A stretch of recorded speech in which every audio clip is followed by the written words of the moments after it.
गुरु विवेकी भला हे पुस्तक मी माझे गुरु किमो फडके यांच्यावर लिहिलेलं आहे.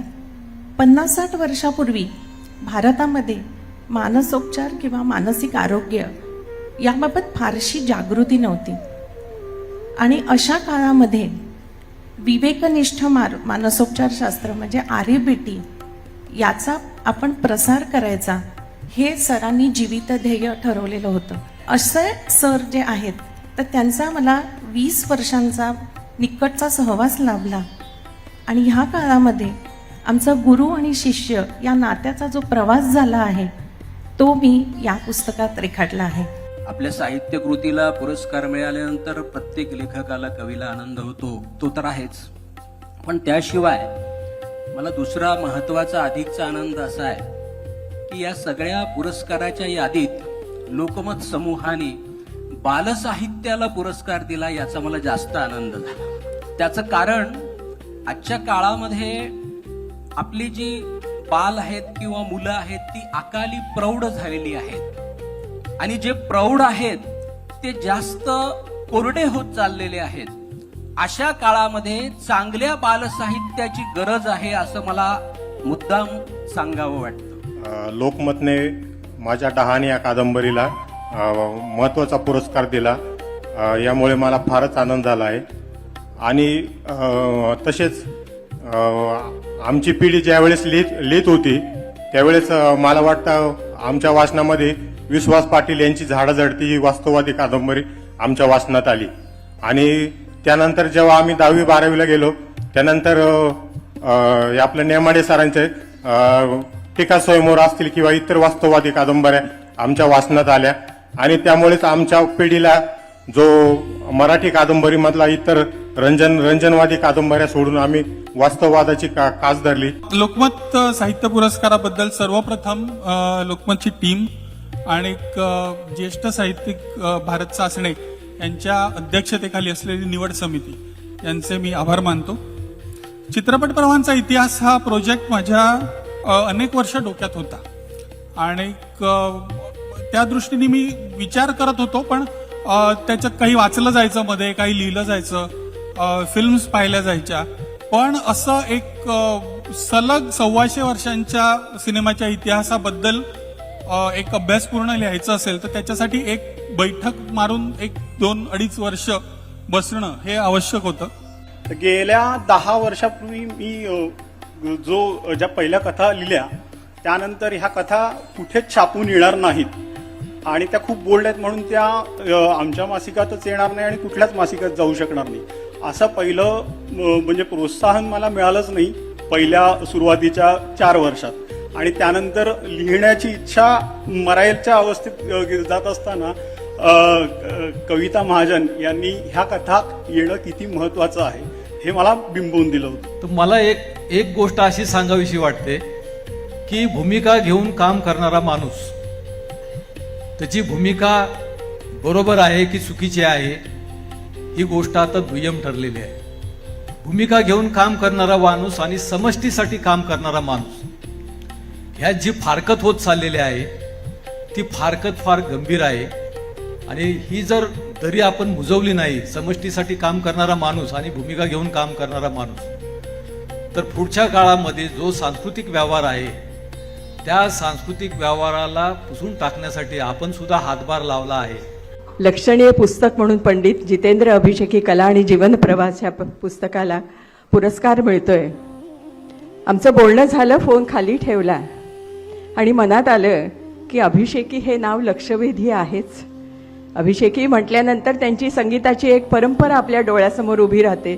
जसं आमटे म्हटल्यानंतर मनामध्ये एक आदरभाव निर्माण होतच असतो, त्याकरता प्रयत्न करावे लागत नाहीत. या पुरस्काराबद्दल संपूर्ण लोकमत परिवार समितीचे सर्व या निवड समितीचे सर्व सभासद या सगळ्यांचे मनापासून मी आभार मानते.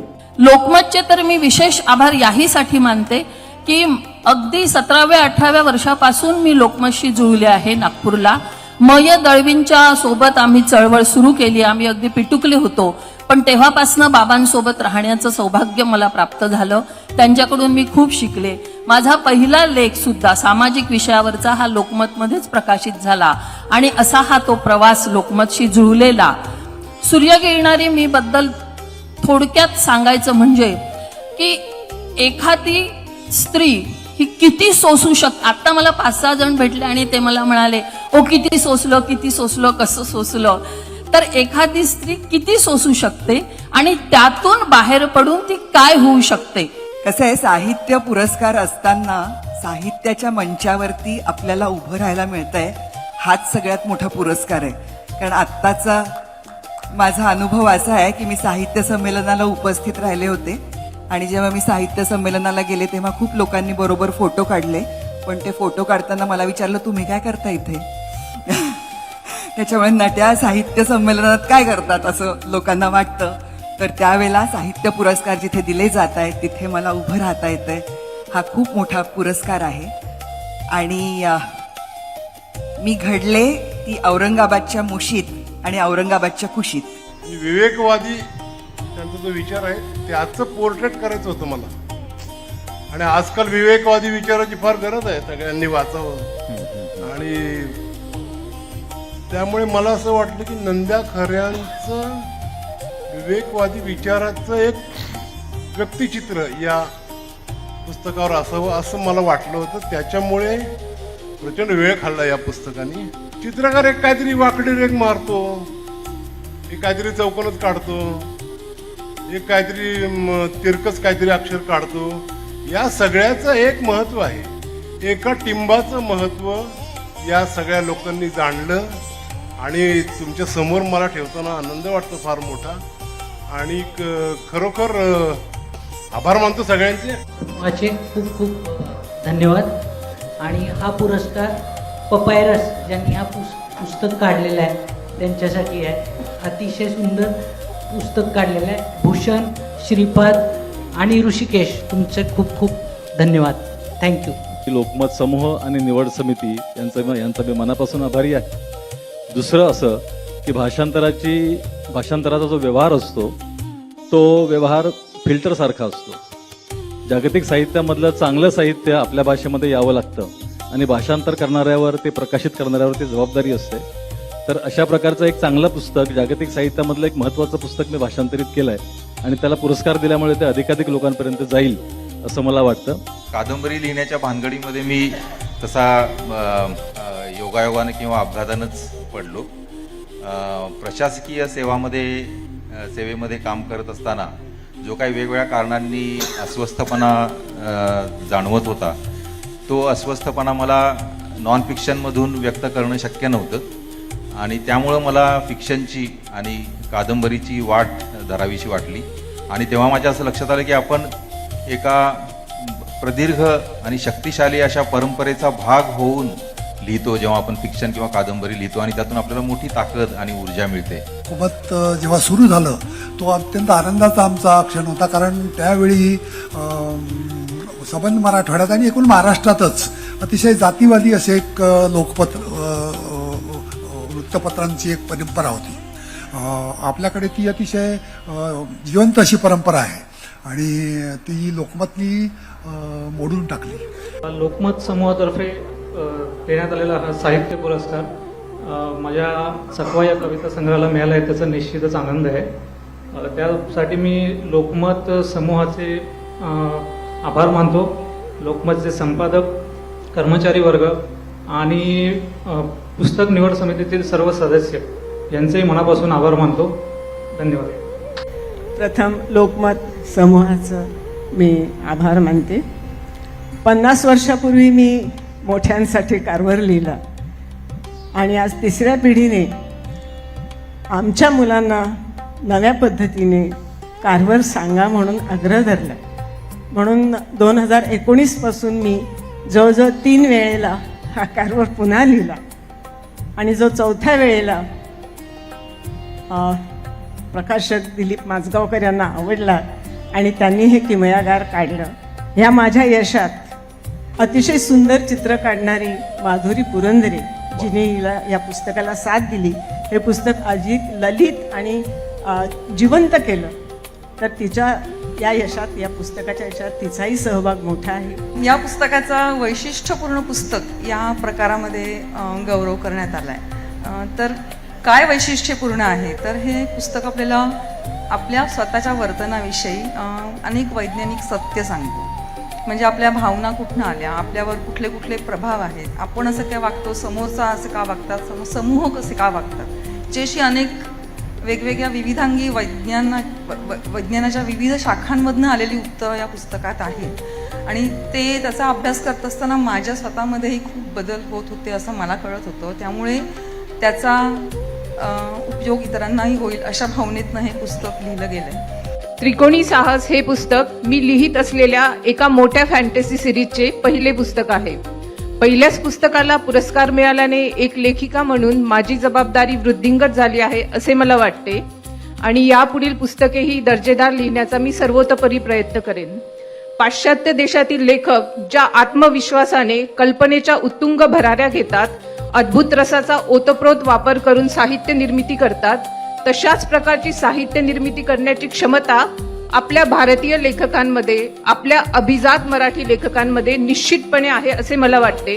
लोकमत साहित्य पुरस्कार देऊन माझा आणि माझ्या कवितेचा गौरव केल्याबद्दल मी लोकमत वृत्तसमूह, पुरस्कार निवड समिती, लोकमतचे समूह संपादक माननीय विजयजी बाविस्कर सर आणि कवितेवर प्रेम करणाऱ्या तुम्हा साऱ्यांचा मनापासून आभारी आहे. जय हिंद, जय भारत. माझ्या निर्वाणीचा शब्द या काव्यसंग्रहाची 2022 मधील सर्वोत्तम काव्यसंग्रह म्हणून लोकमत साहित्य पुरस्कारासाठी निवड केल्याबद्दल लोकमत परिवाराचे व निवड समितीतील सर्व मान्यवर सदस्यांचे मी मनपूर्वक आभार मानतो. कादंबरीकार म्हणून माझी ओळख असली तरी मी मुळात हाडाचा कवी आहे. कवितेसारखा तरल, सूक्ष्म, जटिल आणि व्यामिश्र प्रकार हाताळण्याची थोडीफार कुवत, क्षमता आपल्यात आहे, याबद्दल मी स्वतःला भाग्यवान समजतो. हे लोकमत समूहाचे यासाठी खूप आभार मानून मला म्हणजे ती गोष्ट छोटी नाही करायची, मला नेहमी कृतज्ञ राहायला आवडेल लोकमत समूहाचे यासाठी. पुस्तक जे आहे ते आजच्या काळामध्ये जे लव जिहाद सारखं एक फॉल्स ट्रूथ पसरवण्याचं, त्या पद्धतीच्या नॅरेटिव्हला खूप जास्त खोल रुजवण्याचा प्रयत्न होतोय.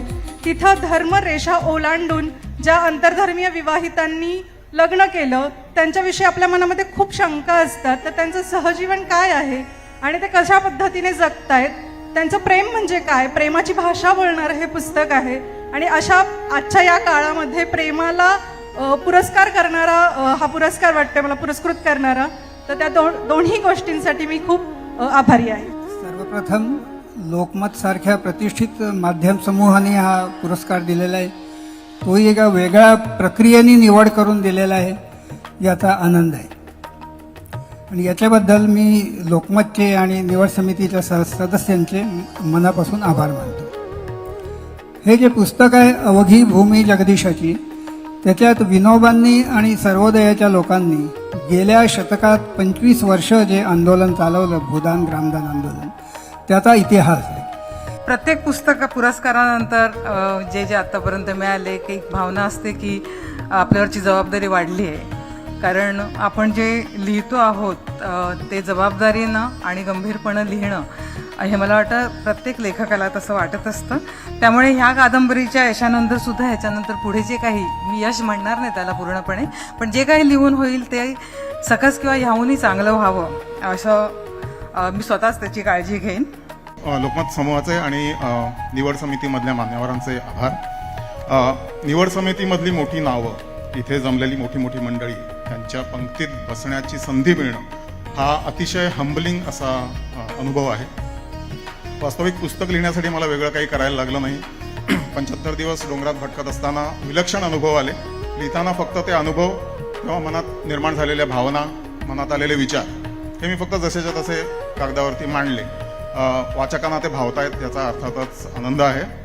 25 वर्ष मी हिंदीतून उत्कृष्ट साहित्य कृती निवडून त्या मराठीत आणतोय.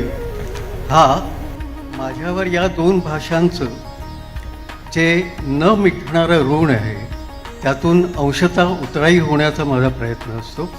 लोकमतने याला जी दाद दिली त्याबद्दल मी लोकमत आणि त्यांच्या पुरस्कार समितीचे सर्व सदस्य यांचा अतिशय आभारी आहे. आणि हा पुरस्कार मी माझी नातवंड तनिहा आणि विन्सेंट यांना अर्पण. मला हे बक्षीस मिळालं म्हणून लगेच मी दुसरं पुस्तक लिहायला घेईल असं नाही. मी मुळात रंगकर्मी आहे आणि मी काम करणारा माणूस आहे. पण माझगावकर नेहमी म्हणतात राजहंसचे की जे जे गंभीरपणे काही 2-3 दशकं काम करत असतील माणसं, सामाजिक क्षेत्रातले असतील, चित्रकलेच्या क्षेत्रातले असतील, कशाच्याही कला प्रकाराशी संबंधित असतील, तर त्यांनी त्या प्रक्रियेचं लिखाण करावं. म्हणजे आपलीच फक्त अवस्था नाही तर भोवताल आहे. म्हणून हे मांडताना सुद्धा मी फक्त माझी संस्था, माझी नाटकं असं त्याच्यामध्ये नाही आहे, तर गेल्या 40 वर्षात महाराष्ट्राच्या सांस्कृतिक क्षेत्रात काय काय भोवताली घडत होतं याचाही आढावा घेतलेला आहे. हा पुरस्कार मला एक सुखद आश्चर्य आहे, कारण मी जन्माच्या करी मी पहिलं पुस्तक लिहिलं ते सुद्धा राजहंस प्रकाशनच्या श्री दिलीप माझगावकर यांनी पाठपुरावा केला. तेव्हा मी राजहंस प्रकाशन म्हणजे राजहंस परिवार म्हटलं पाहिजे त्यांचा ऋणी आहे. आणि लोकमतनी हे शास्त्रीय संगीतात काही करू पाहणाऱ्या एका कलाकाराची घालमेल टिपणाऱ्या ह्या पुस्तकाला एका लक्षणीय या श्रेणीमध्ये हा पुरस्कार दिला त्याबद्दल मी अत्यंत कृतज्ञ आहे. धन्यवाद देतो. लोकमत समूहाचे मी आधी कृतज्ञता व्यक्त करतो.